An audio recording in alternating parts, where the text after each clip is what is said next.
너희는 나를 누구라 하느냐? 마태복음 16장 13부터 16절. 예수께서 빌립보 가이사랴 지방에 이르러 제자들에게 물어 이르시되 사람들이 인자를 누구라 하느냐? 이르되 더러는 세례 요한, 더러는 엘리야, 어떤 이는 예레미야나 선지자 중에 하나라 하나이다. 이르시되 너희는 나를 누구라 하느냐? 시몬 베드로가 대답하여 이르되 주는 그리스도시요 살아계신 하나님의 아들이시니이다. 예수님에 대한 고백은 신앙과 인생의 분기점이 됩니다. 유대인들에게 예수님은 랍비요, 선생님이었습니다. 예수님을 선생으로 여기면 그분의 가르침을 격언이나 지혜로 받아들이게 됩니다. 새로운 라이프 스타일을 위한 조언 혹은 처세 정도로 여기게 됩니다. 내가 말씀을 판단하며 취사 선택하고 조합하는 주체가 됩니다. 삶의 주도권이 여전히 내게 있는 것입니다. 윤리적 도덕적 가르침과 예수님의 말씀 사이에 차별성이 없으며 말씀대로 살려는 의지도 오롯이 자신에게 달려 있습니다. 이러한 신앙은 종교의식과 고행으로 점철됩니다. 그리스도인의 정체성은 그리스도로부터 시작됩니다. 나는 하나님의 아들 우리 주 예수 그리스도를 믿습니다. 우리는 예수님을 그리스도로 믿는 사람들입니다. 스탠리 존스의 인도의 길을 걷고 있는 예수에 나오는 글입니다. 한 의사가 임종을 앞두고 있었습니다.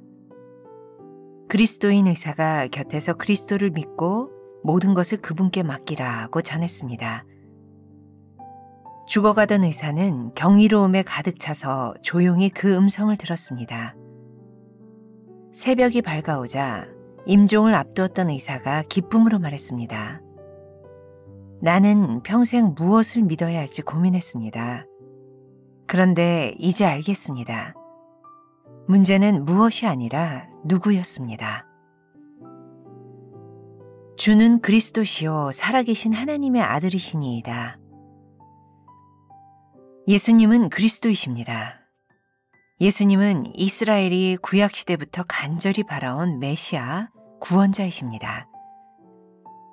하나님이신 예수님이 이 땅에 오심으로써 하나님의 뜻이 이 땅에서도 이루어지게 되었습니다. 예수님이 오심으로 하나님과 그분의 나라가 우리 가운데 밝히 드러났습니다.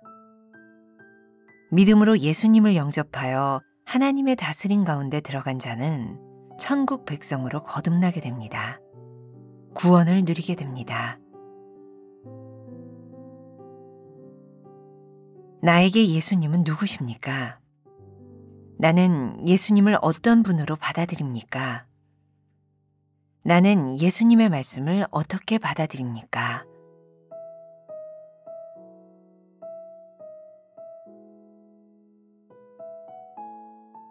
오늘은 3월 1일입니다. 너희는 나를 누구라 하느냐라고 하는 제목으로 말씀을 함께 나누어 보겠습니다.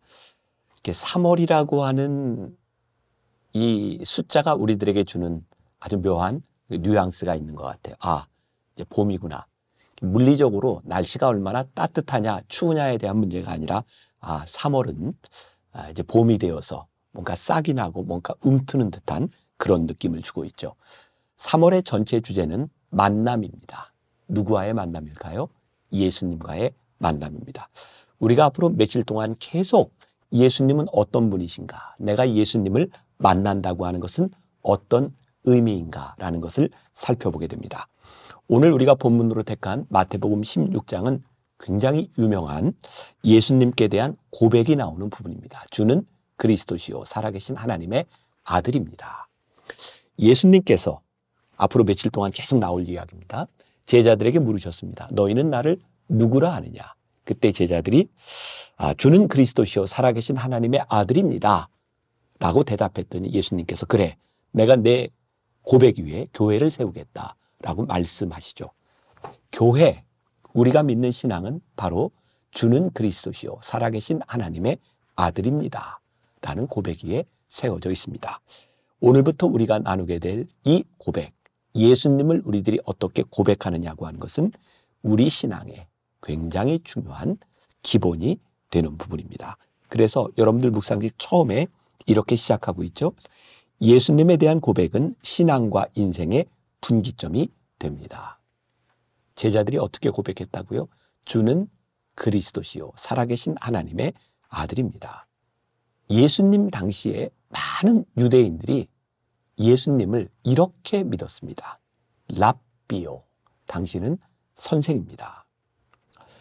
예수님을 선생님으로 여기면 예수님께서 말씀하시는 것을 가르침 정도로 생각하게 되어 있죠. 그러나 예수님을 주로 고백한다면 예수님은 우리들의 인생의 중요한 분기점이 되는 것이죠. 우리가 잘 아는 것처럼 이슬람 교인들도 예수님을 믿습니다. 세계 인구의 20% 정도 되는 무슬림들, 그들의 종교 속에 예수님은 늘 계시죠. 근데 예수님은 주는 아니십니다.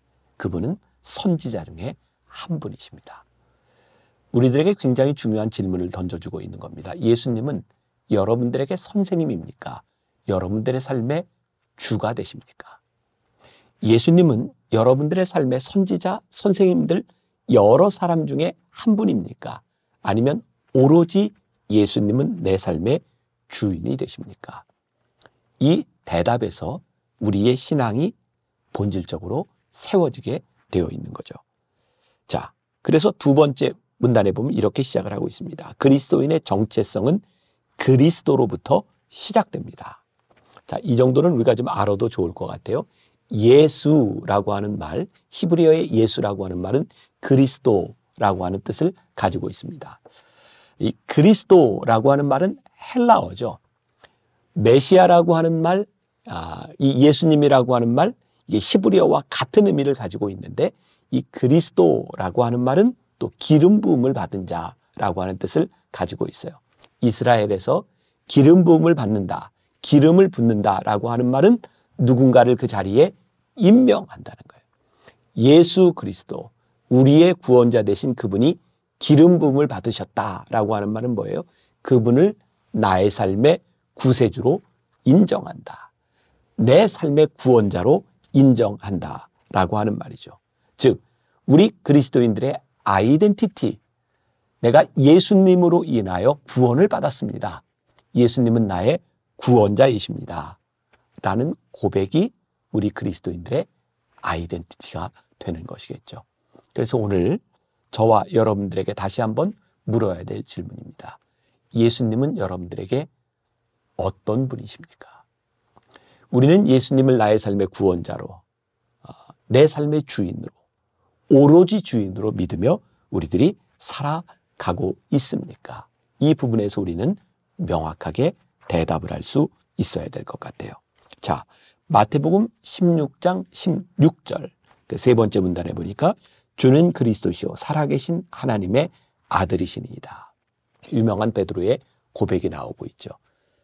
자, 성경을 보면 우리들이 공관복음이라고 얘기하는데 마태, 마가, 누가, 요한복음 4복음서 중에 이 공통적인 그 관점을 가지고 써내려간 성경인 거죠.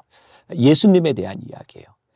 마태복음에서는 16장, 마가복음에서는 10장, 누가복음에서는 9장이 굉장히 중요한 분기점을 이루고 있어요. 그게 뭐냐면 거기에서부터 바로 예수님에 대한 고백이 나오고 예수님의 사역이 달라지게 돼요. 예수님을 주로 고백하기 그 전까지 예수님의 사역은 우리 인간들의 필요를 채워주는 일이었어요. 그래서 많은 기적을 행하시죠. 근데 마태복음 16장 이후, 누가복음 9장 이후, 마가복음 10장 이후에서는 예수님께서 우리들에게 기적을 행하시는 것보다 우리가 예수님을 주로 믿으니 어떻게 제자로서의 삶을 살아갈 것인가. 그래서 십자가를 지는 삶에 대해서 이야기를 하고 있어요. 예수님을 나의 필요로 인식하는 신앙과 예수님은 나의 주님입니다라고 고백하는 신앙은 완전히 달라지는 거죠. 예수님을 나의 주로 고백하는 그 순간부터 우리는 예수님이 나의 필요를 채워주시는 분이 아니라 내 인생의 궁극적인 주인이 되셔서 내가 예수님을 따라가겠습니다 라고 하는 고백 위에 우리의 신앙이 세워지게 되는 것입니다. 믿음으로 예수님을 영접하여, 마지막 문장이에요. 하나님의 다스림 가운데 들어간 자는 천국 백성으로 거듭나게 됩니다. 구원을 누리게 됩니다.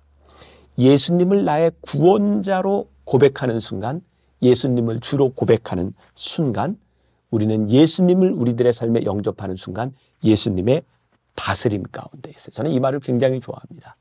주님이 나를 다스리신다. 그때 우리는 천국 백성으로 살아가는 거예요. 이 세상에 속하여 이 세상의 모든 것들, 모든 사람들, 모든 욕망과 그 가운데서 우리들이 살아가지만 천국의 백성으로 주님의 다스림 가운데 살아가는 거죠. 저와 여러분들이 물어야 될 굉장히 중요한 질문이죠. 우리는 주님을 뭐라고 고백합니까? 예수님을 나의 주님으로 고백한다면 우리는 이 세상 한가운데서 주님의 다스림 가운데 있습니까? 우리들이 생각하고 결정하는 모든 그 순간들에 주님의 다스림이 있습니까? 이것은 우리들에게 굉장히 궁극적인 질문이 될 것 같아요. 헨리 나우엔의 예수의 길이라는 책에 이런 구절이 나오는데 제가 좀 읽어드리겠습니다. 예수님이 나를 따르라 라고 부르시면 전혀 다른 일이 벌어진다. 그분을 따르는 삶은 의미부터가 다르다. 나를 떠나 하나님을 향하라는 부름이기 때문이다. 곧 하나님을 우리 존재의 중심에 모시라는 부름이다. 기꺼이 나를 내려놓고 점차 주님, 제가 아니라 주님이십니다 라고 아뢰는 것이다. 이는 자아를 찾는 길이 아니라 자아를 비우고 버려 전혀 새로운 하나님의 존재 양식에 내 중심을 내어 드리는 길이다. 예수님은 평생 자신을 점점 더 버리심으로 전적으로 하나님을 중심에 두셨다. 나를 따르라 라는 그분의 말씀은 이런 뜻이다. 자아의 자리를 떠나라. 부모와 형제와 익숙한 집과 소유를 떠나라. 내가 중심인 너의 나 세상을 떠나 예수를 따르라. 헨리 나우엔의 예수의 길에 나오는 글입니다. 우리가 예수님을 주로 고백하는 순간 우리는 주님의 길을 따라가는 사람입니다. 주님의 길을 따라가기 위해서 나를 내려놓는 겁니다. 그래서 예수님을 믿는, 예수님을 주로 고백하는 삶은 늘 나를 내려놓는 삶인 거예요. 하나님 앞에서 내가 예수님을 나의 주로 고백합니다 라고 하는 그 순간부터 우리 안에 치열한 싸움이 시작돼요. 어떻게 하면 내 자아를 내려놓을 수 있을까? 우리들이 신앙생활을 하면서 우리들이 그렇게 말씀을 들으면서 예배를 드리면서도 내 자아를 내려놓는 일들이 우리들에게 없다면 우리는 예수님을 주로 고백하는 삶은 아닐 것 같아요. 그래서 오늘 여러분들에게 묻고 싶은 질문입니다. 여러분들은 예수님을 누구라 믿습니까? 그리고 그 믿음의 고백 위에서 우리는 얼마나 내 자아를 내려놓으셨습니까? 이 질문에 답을 할 때 비로소 우리는 예수님과의 만남이 시작되었다라고 말할 수 있을 것입니다. 기도하겠습니다. 오늘 우리에게 물으시는 질문입니다. 너는 나를 누구라 하느냐? 주는 그리스도시요 살아계신 하나님의 아들입니다. 이 고백 위에 우리 주님께서 교회를 세우셨다면 교회를 다니며 믿음 생활을 하는 우리도 동일한 고백을 해야 하지 않겠습니까? 오늘 예수님을 주로 고백하는 이 고백 때문에 내가 내려놓을 수 있는 내 자아는 무엇인지를 깊이 생각하고 믿음의 세계 가운데 주님의 만남 가운데 들어가는 하루가 되게 하여 주옵소서. 예수님의 이름으로 기도했습니다. 아멘.